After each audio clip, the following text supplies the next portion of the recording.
On the Edge with April Mahoney Brains. Here, this is the place where the conversation is pointed, the guests are sharp, and the responses are never dull. Welcome home, Brains. Coming to you straight from San Diego, California. Let's welcome our host, April Mahoney. Significantly, not a ton, but yeah, I just don't. I mean, it's a nice area. I was born and raised here, but I will retire somewhere else. Well, that's a hot spot. I've always wanted to come there for the history. I have a couple friends that live in Pennsylvania. Mm-hmm. But you're not in Pennsylvania. You are in San Diego virtually. That's a beautiful place to be. I thought you were up north. No, girl. The fires were everywhere. I'm here in San Diego. Okay. Good for you. America's finest city. It is paradise. It is paradise. Absolutely. One of my favorite places for sure. So I'm so glad to have you here on the edge. Remember, Brains, where you are. Don't get confused. Don't get lost, okay? That's Bobbi DiClaudio. Yes. And she's from Pennsylvania, if you didn't get that already. She's a wonderful person. And can you believe she lost a lot of weight? She looks like she's never been anything but gorgeous. And so I'm going to talk to her a little bit about staying consistent. And it's not about the weight loss. It's about weight management. It's about food management. It's about your relationship with food, yada, yada. We hear it over and over and over again. But Bobbi has a key turn approach to success and really how that's going to get with us and be ingrained in us so that we do the right thing, right? Mind, body, and spirit. That's it. Tell us a little bit about you, Sunshine. I worked very hard over my years to get into a place or into a body that I could really feel more comfortable, more at home in. And there's, a upside and a downside to that. So the upside was, I learned how to eat, how to exercise, and how to, really get into a physical space where I could, look in the mirror and be happy or, pleased with what I saw. But the downside is it really didn't change my emotional state very much. And I had to work very hard to maintain that. So over many, many years, probably for the first 17 years of my life, I was overweight and extremely unhappy, miserable, grumpy, tried every diet in the book, finally figured out, a recipe that would work. And then I got into a body that I could, look in the mirror and not cringe at. Right. But the other piece of that was it took me about 20 years to come to terms with the fact, so well into my 30s, that there was a lot of emotional work to be done to help maintain that body without so much struggle. Well, diet and exercise is so important, but it's your mental psyche and how you feel about yourself. You got to feel good about yourself, Brains, through the whole process, really. I had lost a lot of weight. I lost like 25 pounds. And I looked in the mirror and I had this feeling of unworthiness. Now, you know what an ego like that. Y'all know me. How in the world could I feel not self-loathing, but like I didn't deserve it, or it was just a weird psychological thing. So I can only imagine what a person that loses, 40, 50, 60 pounds, or even has things like gastric bypass or reconstructive surgery of some sort. What's the first step? What is the first step in starting to actualize what's happened to you? Because you've transformed once again. Mm-hmm. Yeah, absolutely. So the first step is really to be honest with yourself. And that's a difficult thing. And to really pay attention to what it is that's active in you, what emotional things may need to be healed. Are we eating for health and hunger, or are you eating for health and hunger, or are you eating for, to soothe your emotions in some way, shape, or form? Is it something, that's a repetitive cycle for you? You have a fight with your significant other and you go straight to food, or you have, a bad day at work and you go to food, or just that's the way you end your day because your day kind of sucks and you're stressed out and you end it with food. So it's really starting to be very honest about what your relationship is to food. What if you just damn greedy and every time you walk past the refrigerator, you have to grab something? Yeah, there's that. Myself with this habit. COVID has really saved me a ton of money. When I got in the car, for some reason, I felt like I needed to be going to purchase something. And normally that's to meet somebody at a restaurant or coffee or this, that, and the other. It becomes mechanical. So in that mechanical process, there's a lot of neuro-linguistic programming that you need to do. Conversations that you have in your head. You know, I do that. I look at my plate and I talk to it. Do you really need that many potatoes? You know, and then you extract it. But I say that because you are really into meditation. And so that is a guiding principle. Tell me how these two work together for the good. For my work and what I do with my clients and for myself, I definitely use meditation as a way to become centered and grounded, to become in alignment with what the outcome is that I'm looking to achieve. So through meditation and just stillness, or even creating space, breath, whatever that looks like, because some people aren't into meditating, that's how we can really get in touch with what's important to us. We can start to put space between, you know, that need, that instant gratification, like you said, walking by the fridge, grabbing something, or, you know, centering our lives or our social activities around food, beverage, alcohol, whatever that might be. Right. So really, when I, you know, for me, meditation really brings me to a place where I can be centered and grounded and in alignment with what the outcome is that I choose to achieve. So then I can still enjoy all those things, still go to restaurants, still go, you know, out with friends and do things, but food is not the focus. It's an enhancement to the experience, right. You know, food, alcohol, coffee, whatever, it's not the purpose of the, you know, experience. It is just perhaps a side or an enhancement to the experience. So meditation helps us to get in alignment with what's our truth and how we, you know, perceive and move forward through, you know, our days. Well, you know, a lot of people just don't understand, you know, the term meditation scares them. They think you're going to be put under some spell, but you're not. It's really basically just quieting the monkey mind. Yes. Being still and being present and being in that moment and enjoying the breath. Because once you start the controlling of your breathing, your life is forever changed. I mean, breath was the very first gift that was given to you, the ability to breathe. And people don't take, they take it for granted, you know, respiratory problems. You know, you see some of these people that's experienced COVID now, they probably wish they never smoked a cigarette. Yeah, exactly. Or a joint for that matter, because people think that marijuana is still smoke, brains. Don't get it twisted. So, but anyway, dial back and tell me where this began for you. What was your, you know, like your corporate experience and growing up, and what made you go into this flow? So I grew up in a pretty much a highly dysfunctional, moderate to highly dysfunctional household where with a single mom, 5 kids. So, you know, we didn't 5 have kids. Wow. I was right in the middle. I was. So, you know, we really didn't have a lot of opportunity to experience healthy foods. And my mom was, you know, working outside of the home. So there was a lot of, you know, us just trying to figure out what we could eat and just basically eat and you know, being with just our mom and having so much, you know, turmoil going on in our lives. We all kind of went to food for comfort.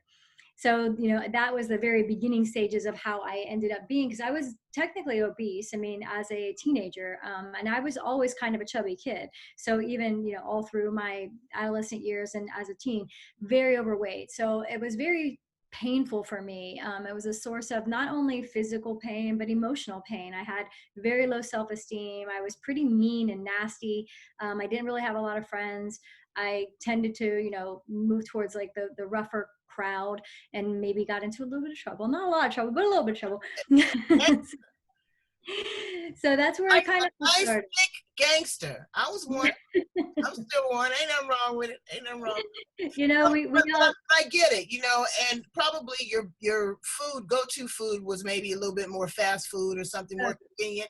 It wasn't like a well-balanced diet of, you know, but this is what I don't get. I've seen a couple obese vegetarians. Oh, yeah. So, you know, what's the trickery with that? Is it, you know, I know that they're eating plant-based, but is it the sauces and the creams and, you know, the other things, maybe the bread and, you know, the cheese? Those are the things that are adding the calories to those individuals. Would you say that?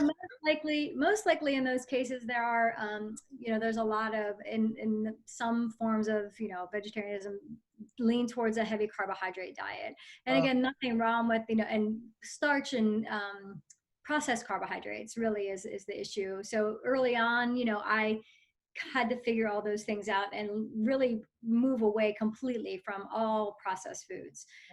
Those are just things that our body doesn't recognize as foods, and so it causes inflammation in the body, causes us to, and a dysbiosis, or a unbalanced gut microbiome, which actually does create cravings for foods that aren't necessarily good for us. So once we have that disbalance, unbalanced microbiome, it really is something that needs to be brought back into check, and it can really spiral out of control if you're not careful when you start down the road with a lot of what do you processed food. think about getting a random colonic like every 6 months?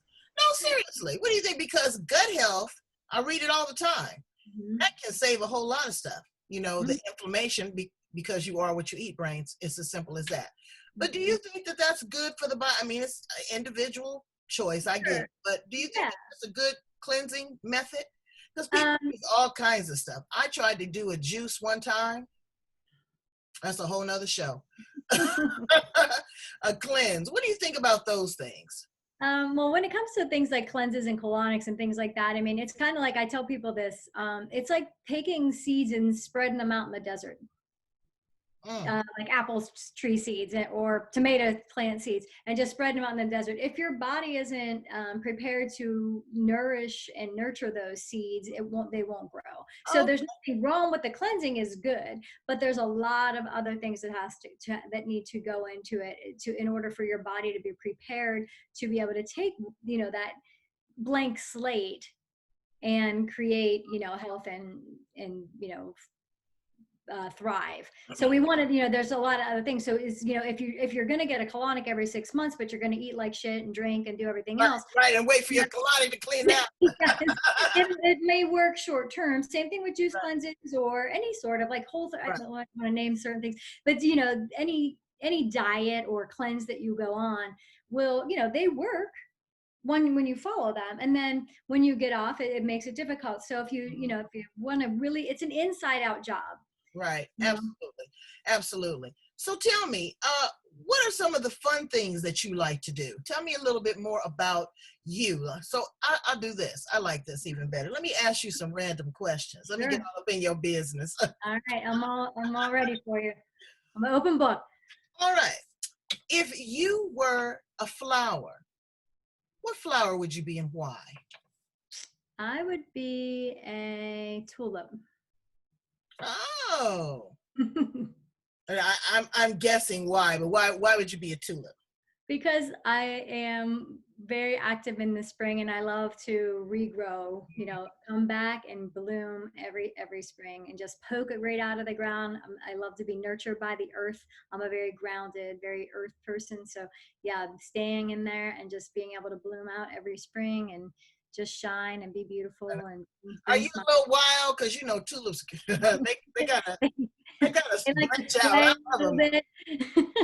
Yep, they kind of go their own way. There's no rhyme or reason to them.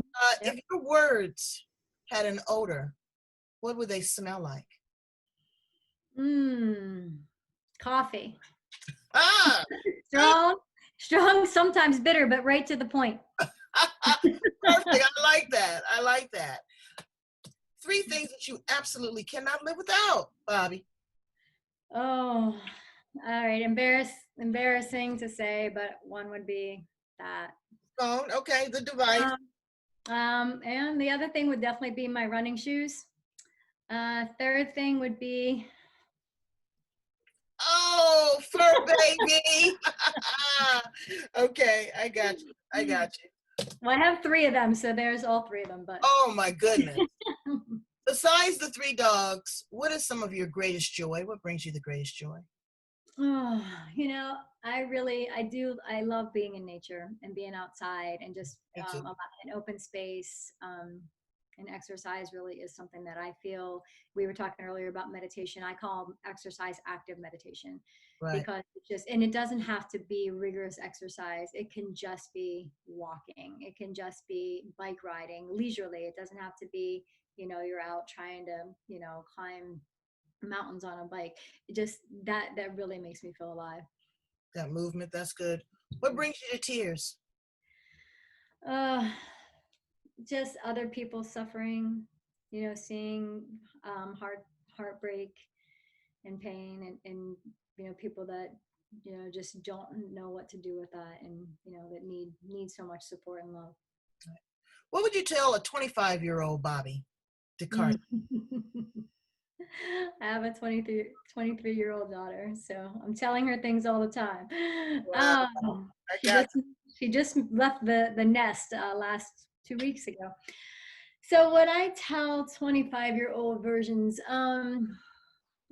is that you don't know what you don't know, and we learn through life experience, and making mistakes is just part of it, and to just follow your heart, and your listen to your, be honest, or be true to yourself. Well, I mean, you can't do any better than that. You can't be any more authentic than that. So tell my brains how to get in contact with you. You got some great programs. I know you did some meditations. You had one, but it was older. I didn't know if that link was still active. So tell them how to stay actively engaged with you. Okay, yeah, absolutely. My website is Bobbi, Bobbi, at Bobbi, Bobbi DiClaudio, DiClaudio. It's a little bit of a mouthful, BobbiDiClaudio.com. And I do have a lot of things coming up. I have some breath work coming up, breath work workshops and things like that. So that is a little helpful to help with meditation. So a lot of these things and everything is geared towards helping, especially women, but I do work with men to stay in their healthiest and happiest states. Well, you're in a happy, healthy state because you got 3 dogs. I took notes. You love tulips. Your breath smells like coffee when you talking on the phone, and you're a happy person. That I am. Thank you so much for being here on the edge with me and my brains. This is the place where the conversation is pointed. The guests are sharp, and the responses are never dull. Brains, go back. I ask that you subscribe. Share this, okay? Share it with everybody. Everybody needs to meet Bobbi. She is super cool. Bye, baby, and thank you for being here with me. Thank you. It's a pleasure.